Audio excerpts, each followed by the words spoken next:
Hello everyone, my name is Chelsea and welcome back to my channel. For today's video, we have my stats and wrap up for May.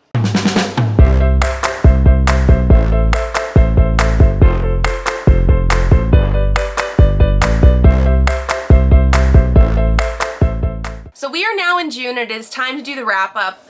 I did do my haul a little bit earlier. I'll leave a link down below in case you didn't see it.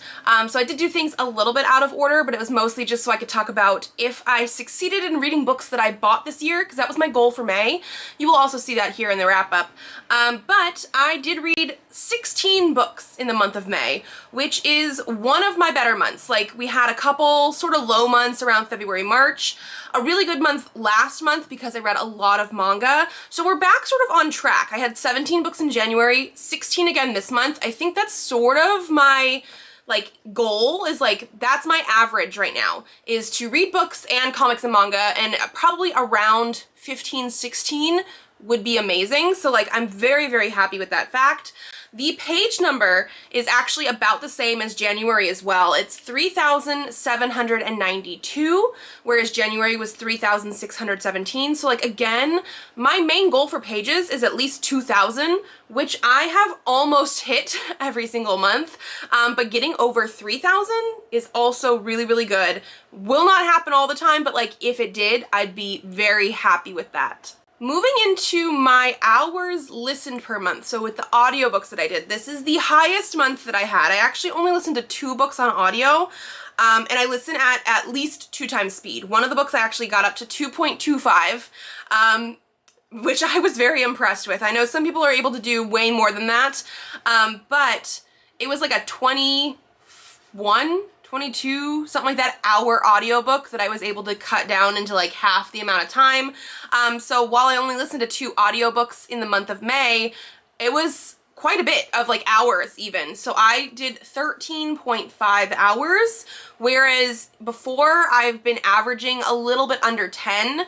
So yeah, an extra 4 hours just from audiobooks, which was very, very good. However, I was making myself listen to audiobooks more, because usually I do it when I'm out and about or going to do certain chores or errands.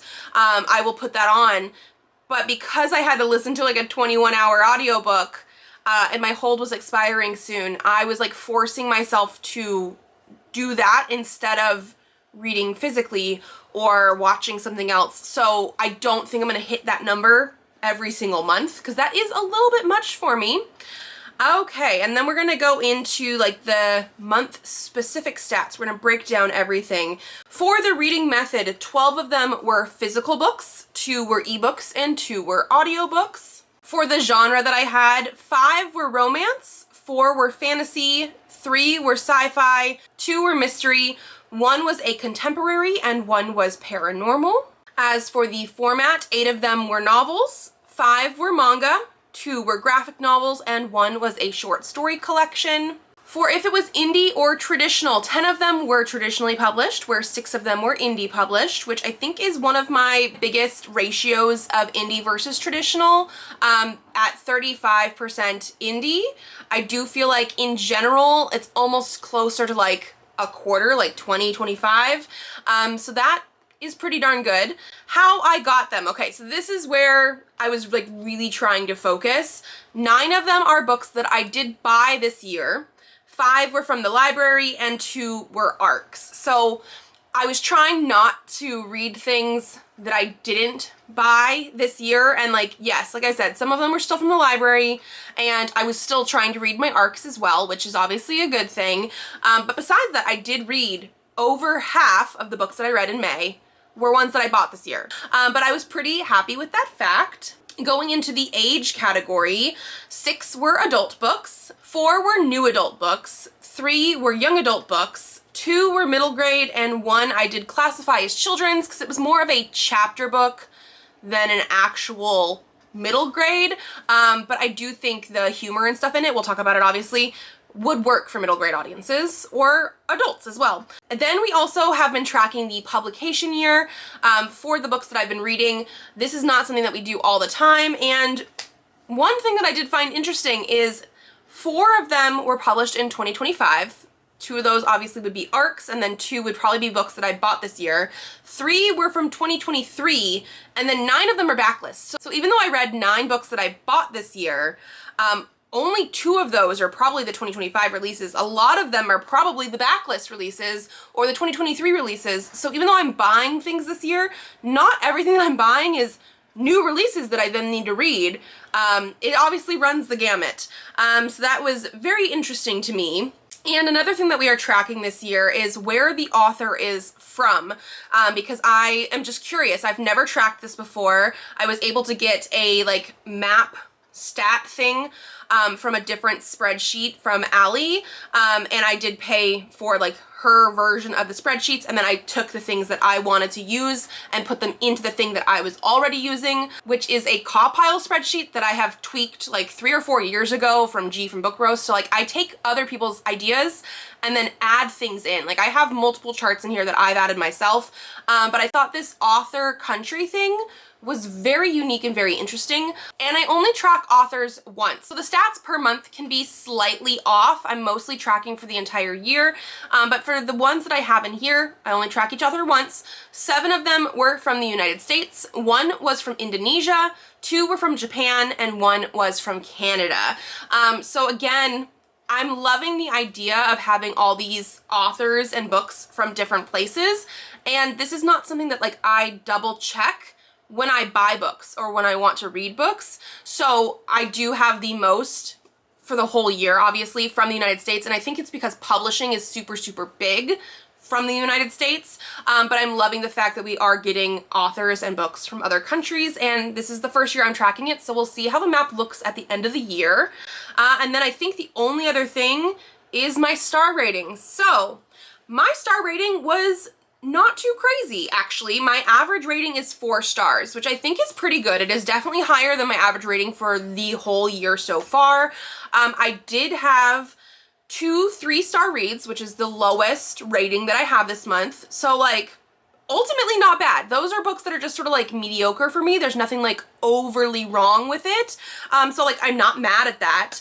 I did have 5 3.5-star reads, 4 4-star reads, 1 4.5-star read, and 4 5-star reads. So like I said, ultimately, this was a pretty good reading month.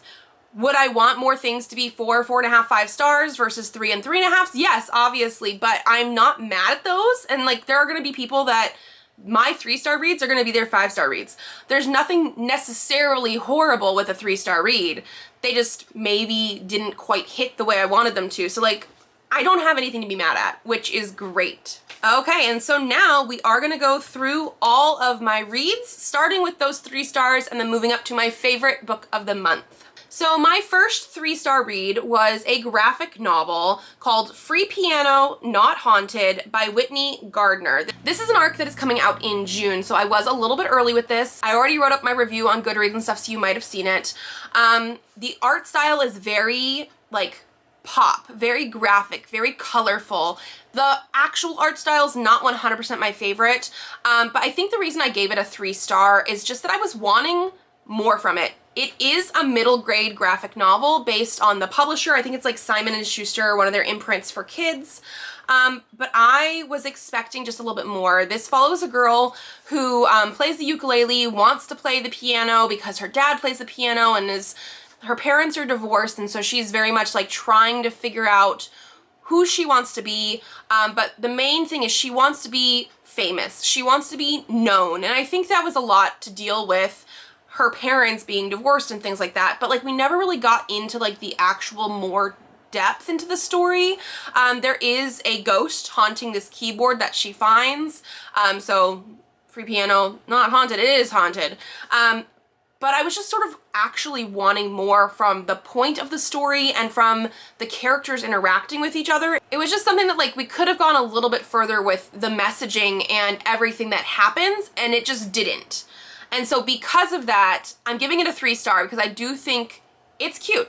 It's good for the age group that it is, but I will never think about this book again. The next 3-star that I have here is Bound by Ravens by Jessica Sundin. This one, I think part of the reason it's a 3-star is it's very, very short. This is the first book in a series, and I actually have the other 2 books as well. I bought it during Emerald City Comic Con.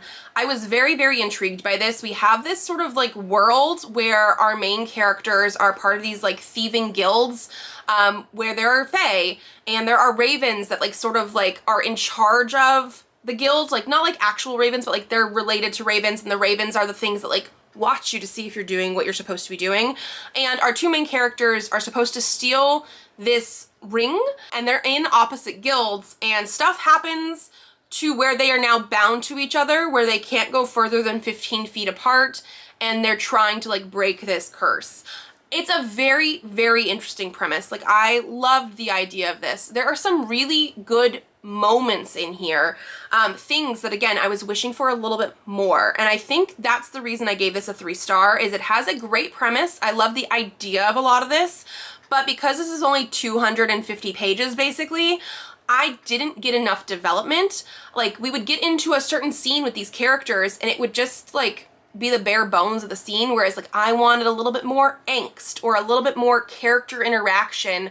I wanted this novel to be beefed up because I was so into the idea of it, but the actual execution didn't quite hit there for me.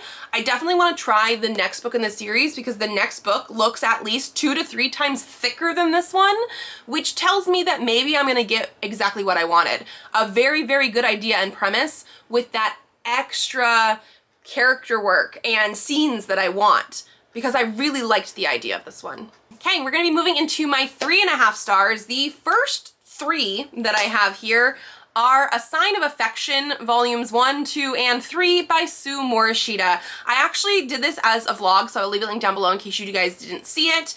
But the premise of this manga is a girl who is deaf, and she meets this boy on like the subway, and he sort of treats her like a normal person. They go to the same school, and they become in a relationship.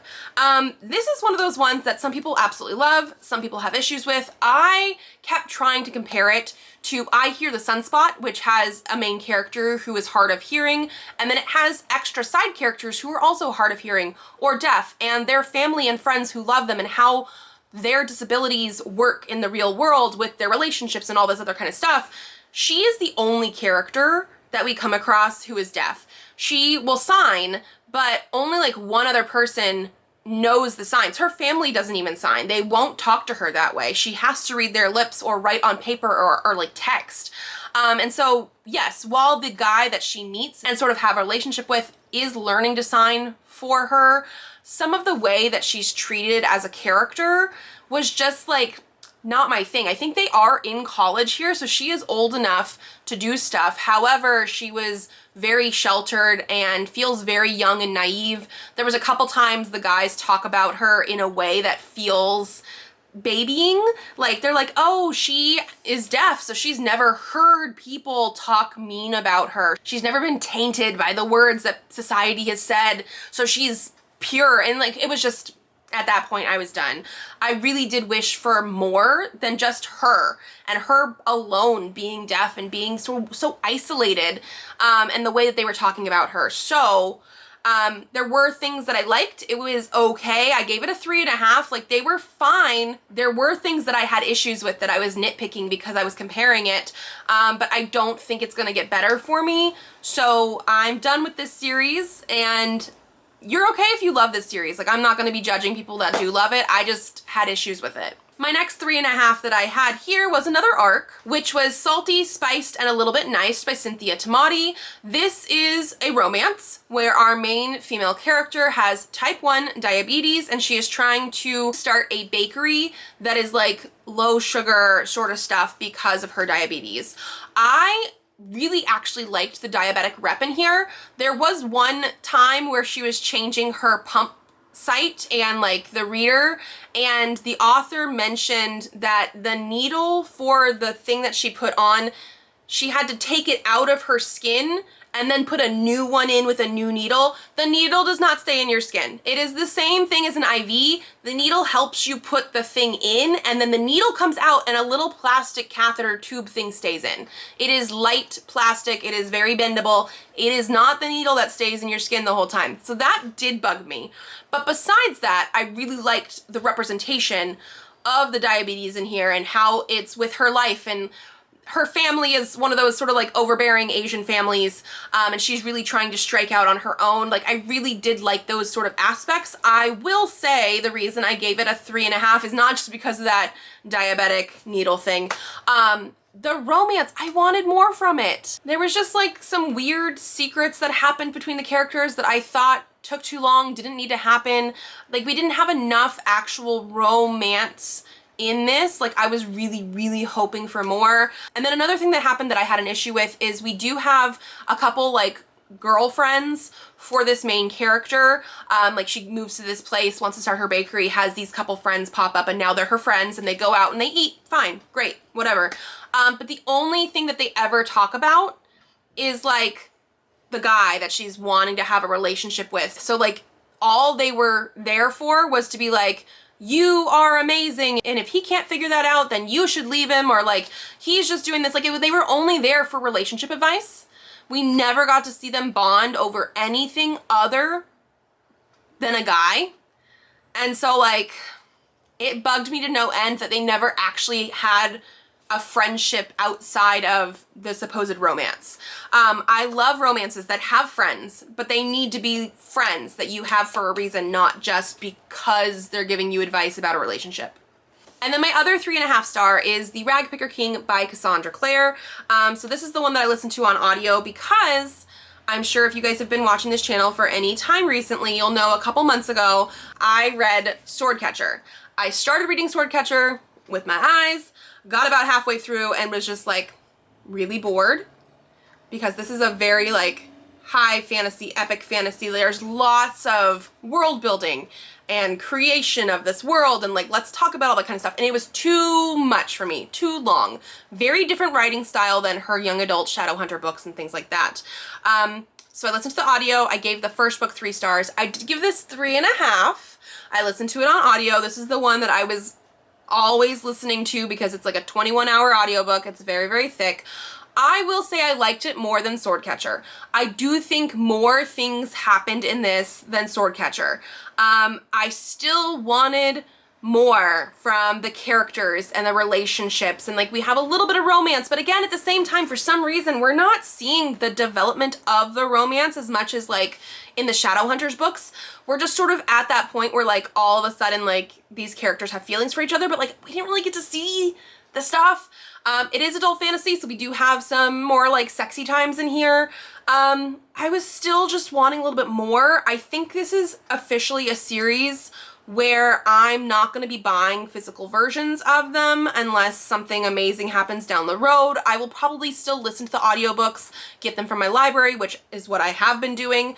But I think if you like really epic fantasy where like the world building and stuff is the main point, whereas like for me, characters is the main point, and I don't think the characters are the main focus of this, you might actually really like to get into these, even if you don't like her Shadowhunter stuff. It is very different. The magic system is really coming into its own in this second book as well. I am curious about some of the stuff, but with the way that the writing is, the way that the story and the world and everything is coming together, it's just too slow for me.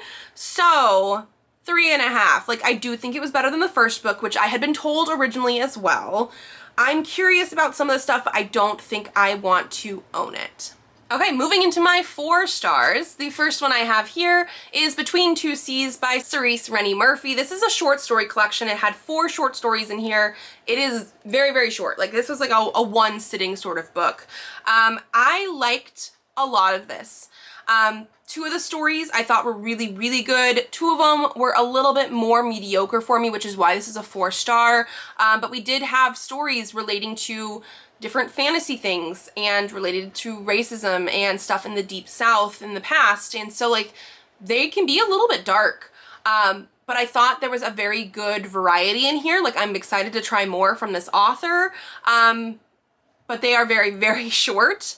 This is, again, a gorgeous cover. I do think if you really want to try, especially a new author, short stories like this work really well because all of them were a little bit different in the genre and the storytelling. And like I said, 2 of them I thought were amazing, and then 2 of them were still good, just not like my favorites. So a very, very solid 4-star short story collection. The next 4-star I have here is Strange Pictures by Uketsu.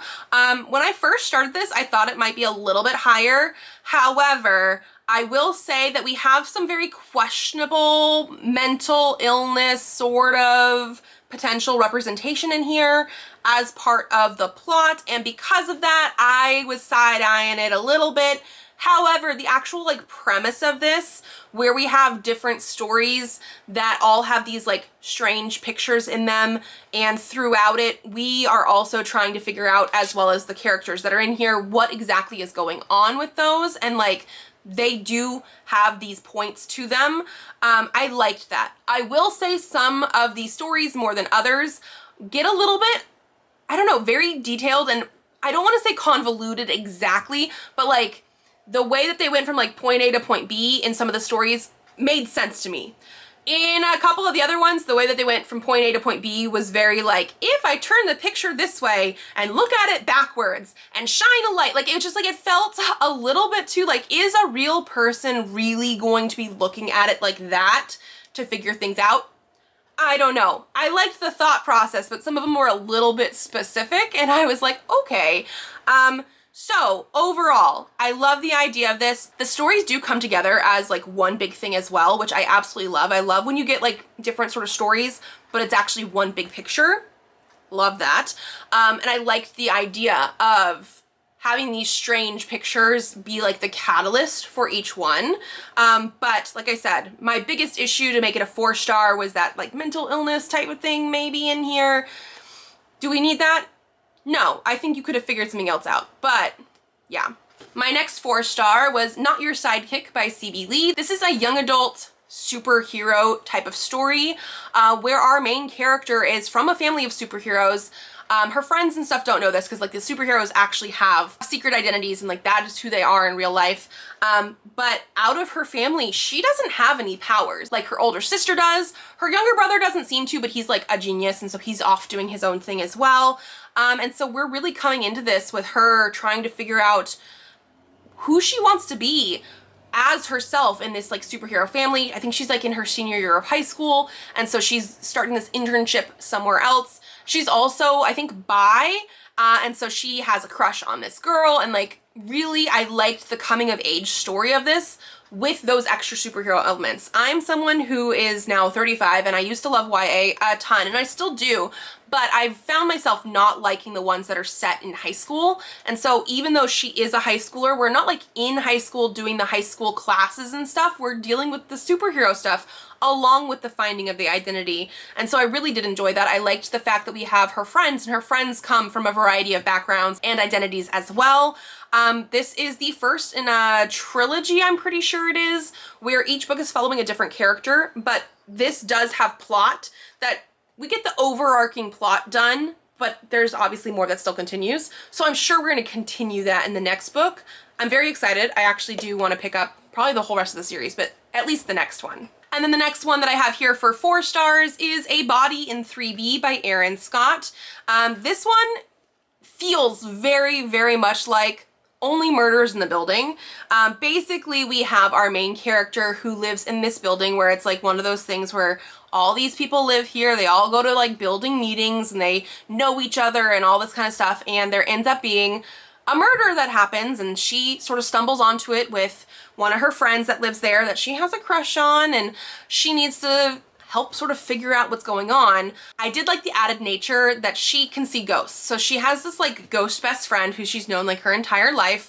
And then there's a couple other people that she can see that are ghosts and things. So it's very much like Only Murders in the Building with that sort of first premise. And then we get like the paranormal aspect in here. And I really, really liked the mystery and how she figures things out. It's a very, very quick read. The reason I gave this a 4 star is I really wanted more from the romance. There's not really much romance in here. We do know that she has a crush on this guy.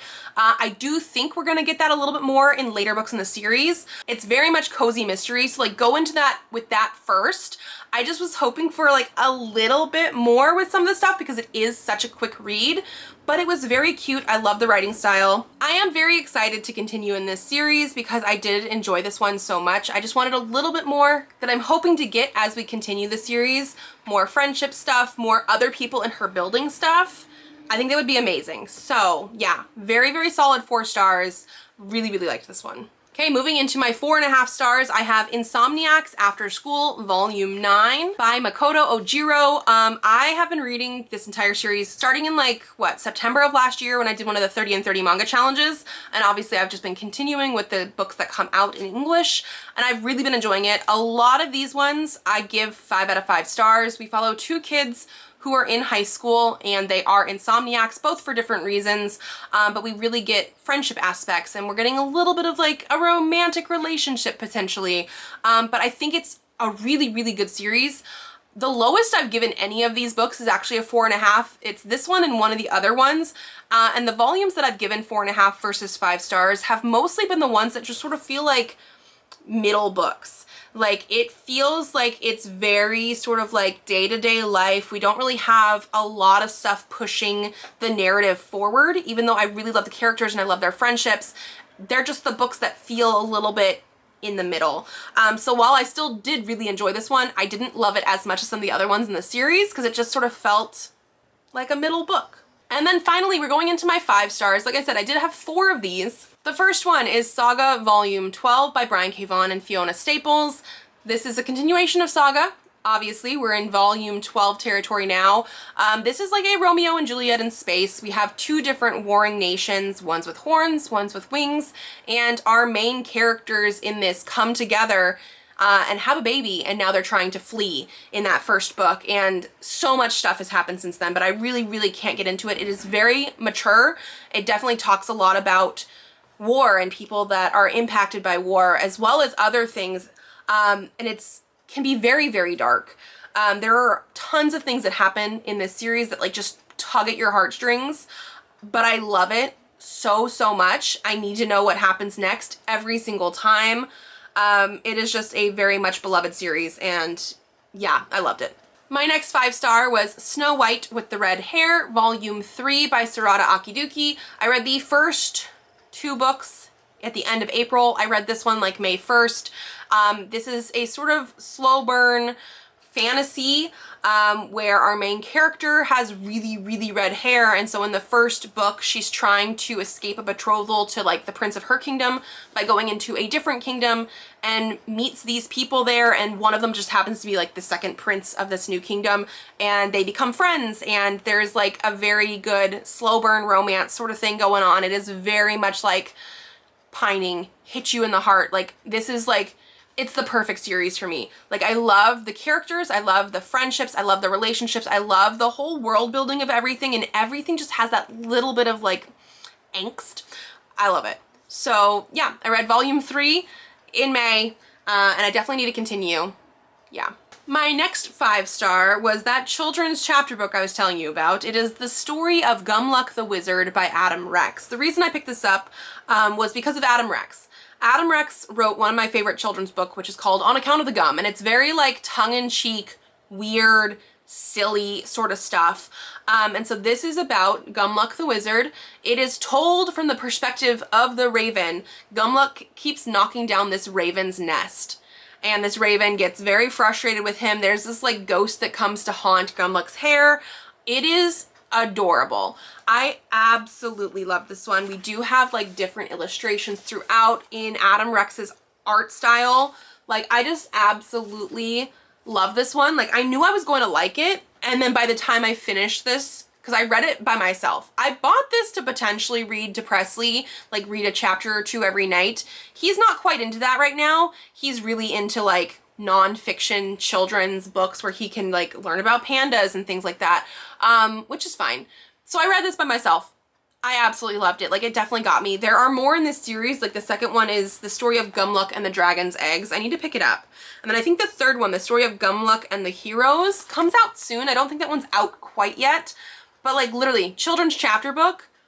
And it was adorable. I absolutely love this one. And then my last and favorite book that I read this month was Otter by Katherine Applegate. This is a story told in verse, so this literally only took me like 45 minutes one night.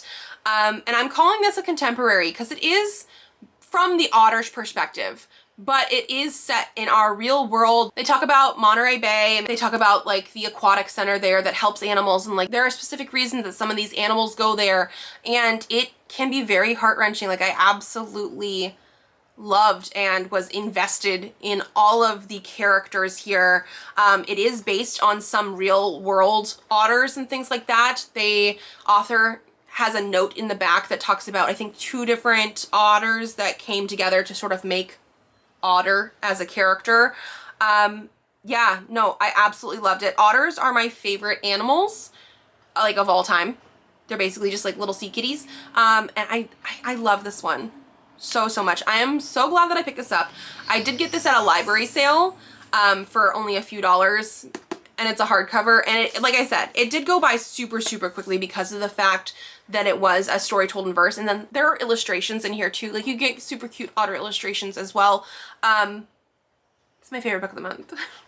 It really is. It's my favorite book of the month. I loved this one so much. Okay, and that is going to be it for me today.